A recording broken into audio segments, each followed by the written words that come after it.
After a mission turned out badly, hired fighter Tyler is experiencing serious wounds and a blackout that makes him fall over the scaffold and into a stream.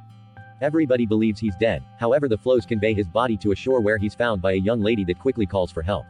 Before long Tyler is taken to the clinic, where his consideration is supervised by his hired fighter accomplices, the Kin Nick and Yasu. Tyler is profoundly oblivious and mortally injured, so Yasu figures they ought to let him go, yet Nick won't surrender. For a long time, attendants deal with Tyler's body until he at last awakens. He might be alive yet not great, so presently Tyler needs to go through broad actual preparation and treatment to help his body and recuperate his well-being. In the meantime in Georgia, criminal Zarab gains from his accomplice of Tandil that his sibling David has gotten 10 extra year sentence.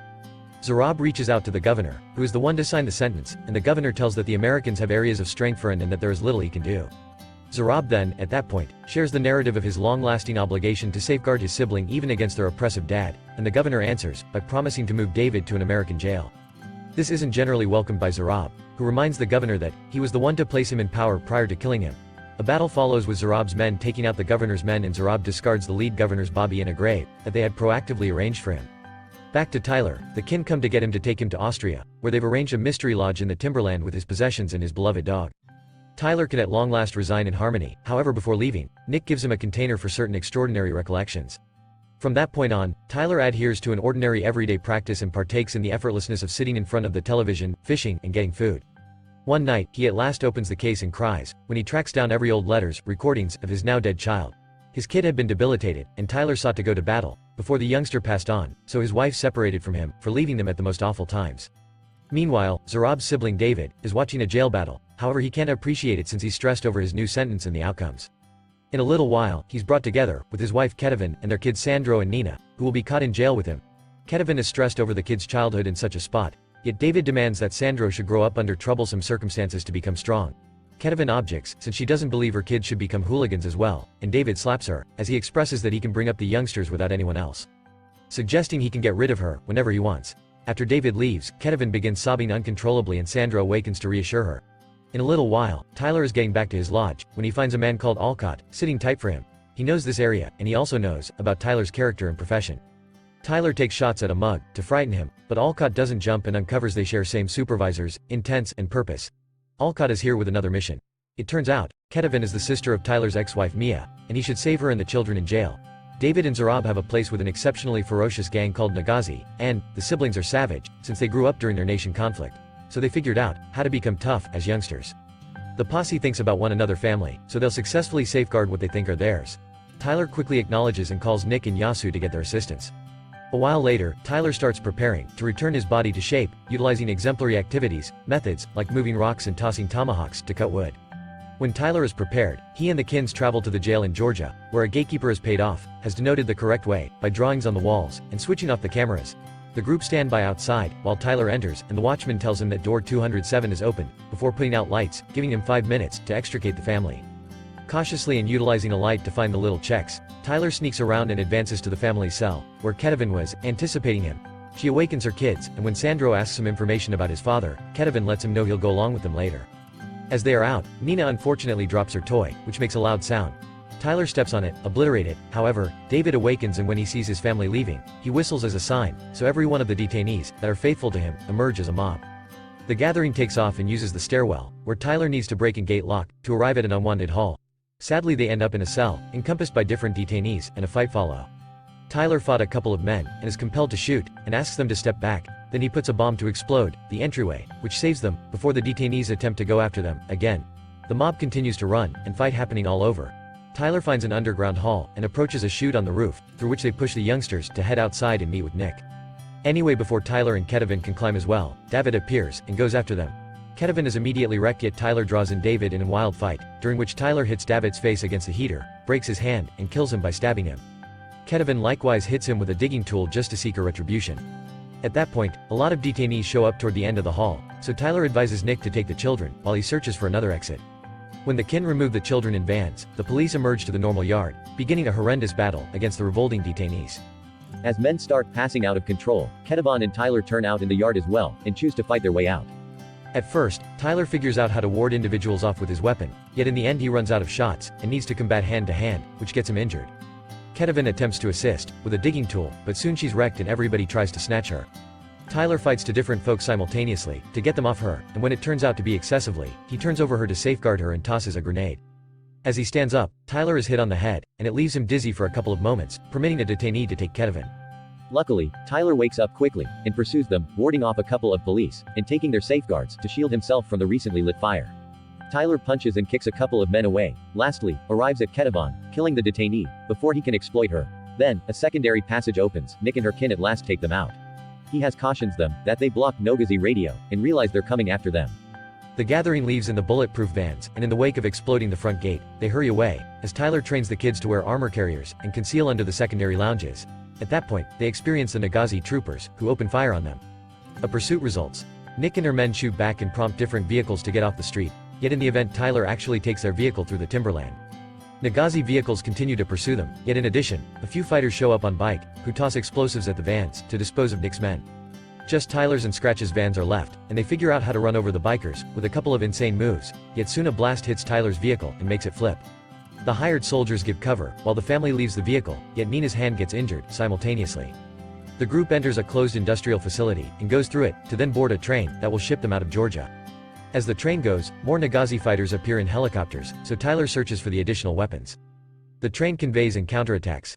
Utilizing a weapon, he destroys one of the helicopters, and makes it crash, then he goes to the train rooftop, to begin shooting at the other helicopter. Tragically they shoot back and Tyler needs to stow away, so a couple of Nogazi men figure out how to jump into the train. Nick meets 3 of these men and starts fighting them savagely, with firearms and hand-to-hand battle. She's attempting to kill them, and she additionally gets injured. One more group of Nogazi men pursues the family, however Tyler meets them and starts battling them as well. One of the warriors nearly drives Tyler over the train, however, Tyler is solid and pushes back to proceed with the fight. Tyler shoots each and every man, while Sandra observes this demise in shock. When the foe's lost, Tyler goes to keep an eye on Nick, who is injured, but alive. At that point, the helicopter starts shooting at them, once more. Tyler recovers an automatic weapon from the dead foes, and gets back to the rooftop to destroy the helicopter, which also crashes and detonates. Tragically Nick finds the men has broke the brakes, so Tyler surges back to the family, and advises them to brace the train, as it goes off the rail. Zarab and Obtandil discover that David is dead. The fighters tell Zarab the subtleties of what occurred, and Zarab consents that this wasn't done by their enemy, but by another person. Afterward, Zarab looks after David's dead body. After he remembers all that they went through together, and how they shielded each other against their dad's maltreatment, Zarab swears he'll pursue retribution.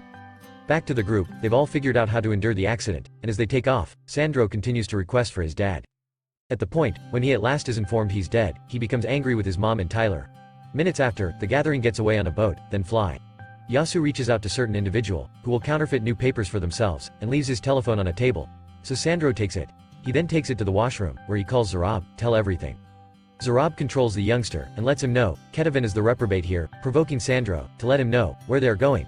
A couple of hours after the fact, they show up in Austria and stay in a building.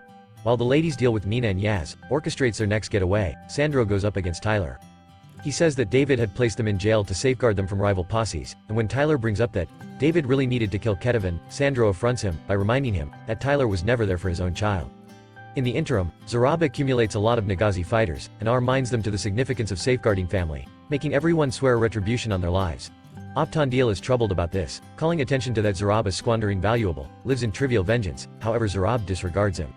Back to Tyler, he moves towards Sandro on the gallery, and concurs that he had been a terrible dad, yet Ketavan has been fighting for her babies, so Sandro ought to see the value in her, and not let David's untruths consume him. Feeling remorseful, Sandro admits that the Nogazi are coming in out of nowhere. A helicopter shows up overhead while different Nogazi warriors appear in vehicles. Tyler promptly cautions everybody to get out, and Ketavan finds that Sandro is messaging Zarab to meet him later. Sandro says the Nogazi are his family, however before they can contend, the helicopter starts shooting at the room, obliterating window. Tyler pushes the family far, removed, and thinks that the helicopter is gone before set out. They take the lift. As the helicopter drops fighters on the rooftop, police cars show up, however, the warriors on the roads open fire, and kill the police to hold them back from disrupting the general flow. Back to Tyler's group, they come to the car park, and when they enter the van, Sandro has the opportunity to take off. Yasu pursues him while Tyler's group leaves in the van, however, they find the way impeded by the Nogazi, who open fire on them and power them to ease off. Sandro arrives at the road, and Zarab shows up before him, taking shots at Yesu, who promptly stows away. The two men attempt to persuade Sandro to pick. At that point Nick appears in another vehicle, and the Nogazi shoot it with a rocket launcher, and Zarab exploits the blast to get Sandro and get him in his vehicle. Yesu helps Nick out of the van, and they open fire at the Nogazi, trading a couple of shots prior to setting off a grenade, and getting away, once more into the structure. In the car park, Ketavan and Nina stay concealed in the van, while Tyler fends off the fighters. He shoots a lot of them and fights hand to hand, with the final remaining one, pushing him against a vehicle to kill him with an explosive. Nick and Yesu shoot a couple of troopers outside, before taking the lift to the rooftop, while Tyler removes Ketavan and Nina in a van, yet he scarcely figures out how to drive a digit before he's overpowered by foe assaults. He must choose the option to stop the vehicle and join the battle, shooting whatever number officers as could be allowed. A police helicopter shows up, however the Nagazi explodes it with a rocket launcher. Tyler kills a couple of additional men, until he has an opening, then he starts removing the family by walking, figuring out how to get back to the building, and get on the lift, just before Zurav assaults them. In the meantime, in a mysterious vehicle, Sandro is stressed over his mom, and on the off chance that Tandil lets him know that on the off chance that he believed her should live he shouldn't have called. On the building rooftop, Nick and Yesu attempt to arrive at the helicopter sent by their kin, just to find it encompassed by Nagazi troopers. Another shootout starts and Nick advises Yesu to go assistance tile while she gives cover here. Yesu goes to a lower floor, where Tyler is fending off fighters, but he's captured by additional foes, who he figures out how to kill and gets seriously injured simultaneously. On the rooftop, Nick likewise gets injured and unknowingly falls with a fighter on the lower glass rooftop. The trooper rapidly gets away, and Nock is going to fall soon. Tyler sees this, and subsequent to killing the last warrior, he goes through the window. In time, however, presently they're both hanging off the edge. At that point Zurav appears, and shoots Tyler's hand, however Tyler is solid, and doesn't give up. Unexpectedly, Nick awakens and shoots to break the glass and leaves Zurav holding tight the edge as well. Tyler promptly tosses Nick into a room through the window, permitting her to find the family and kill the last troopers before they hurt them. They rejoin with Yesu, and start advancing toward the rooftop while Tyler and Zurav move up, beginning one more hand-to-hand comeback. Heaps of shots and punches are traded, however, when Tyler takes out his blade to end it, the glass breaks and Zurav falls into the room under. With very little time, Tyler joins the gathering on the rooftop, who are loading up the helicopter. Zurav appears and shoots Yesu, yet he gets away when Tyler attempts to shoot back. Everybody moves on board and the helicopter takes off as Tyler attempts to deal with Yaz's wounds, however, he dies, tragically. Minutes after the fact, Tyler and the others conceal in his cottage. Nick cleans Yazia's body, while she laments him, and Tyler deals with his own wounds. Abruptly, somebody shows up. It's Mia, Tyler's ex. The sisters rejoin, and after they go through certain minutes together, Mia approaches Tyler to talk. Tyler apologizes for leaving her while his child when he needed him, telling he did it since he was unable to fix it and he was unable to stand watching him pass on. In the meantime, Tandil attempts to converse with Zurav, attempting to bring up the number of warriors that they're losing a result of a lady. Now that Sandro is with them, they ought to attempt to continue on. Anyway, Zurav kills him and makes a warrior shoot at Tandil. Sandro is left in shock in light of the fact that the Nagasi should be family. Moments later, telephone rings and it is Zurav, who says that Tyler meet him at the runway by St. George's congregation to arrange. Tyler concurs, however determined to fight. Overlooking Nick's fights, Tyler arms himself to the teeth, and heads directly to the air terminal, where he sneaks around to shoot a couple of watchmen, and afterward explodes Zurav's plane. While Zurav and Sandro take off, Tyler begins progressing as he causes each vehicle in sight to detonate, and gets in battles with any fighter that holds him up. Tyler gets a serious injury in his stomach, yet follows the way to the congregation, where Zurav is stowing away with the youngster. Anyway, this is a snare. Zurav has connected bombs to Sandro, and he has the control, preventing Tyler from shooting. Zurav powers Sandro to take Tyler's weapon and kill him for killing his dad, but Sandro freezes in culpability and dread. At the point, when Zurav is going to get done with the task, out of nowhere Nick shows up through the secondary passage to help, but Zurav takes Sandro as a safeguard, and Nick needs to put her weapon down. Then, Tyler signals Sandro, who rapidly takes the controller and runs from Zurav's control. Nick takes out one more firearm, and one more shootout with Zurav and Tyler, which gets her gravely injured. Tyler handles Zurav to the ground, and a merciless fight starts, during which they utilize any item they can track down around the congregation, to hit one another. Sandro gets the bombs off him, and carries the control to Nick as he is sorry, then Nick will deactivate the explosives. Tyler and Zurav keep on battling without leniency, landing agonizing blows and annihilating their environment around simultaneously. After bunches of torment and punches, Tyler figures out how to get a colossal nail and starts wounding Zurav again and again. Some way or another, Zurav actually doesn't quiet down about retribution, and Tyler at last goes after a weapon to shoot him in the head. Subsequently, Tyler hurries to beware of Nick, however then, the Austrian police show up and capture them all. Days after the fact, Nick and Tyler are in jail, and Nick is given legitimate medical care. One evening, Mia visits Tyler and makes sense of Ketavan and her youngsters were given witness protection, in return for data. Mia lets Tyler know that their child's last picture of him was not of Tyler leaving them but rather of his dad saving the world, communicating that his child needed to be just about as valiant as him. Then, Tyler is placed into a vehicle, and it turns out it's anything but an exchange. Alcott is hanging tight for himself and offers to get Tyler out of prison, assuming that he consents to take another work. Tyler is reluctant, but he concurs. The second Alcott vows to free Nick also. Make a point to buy in and turn on notices so you can observe more recordings like this.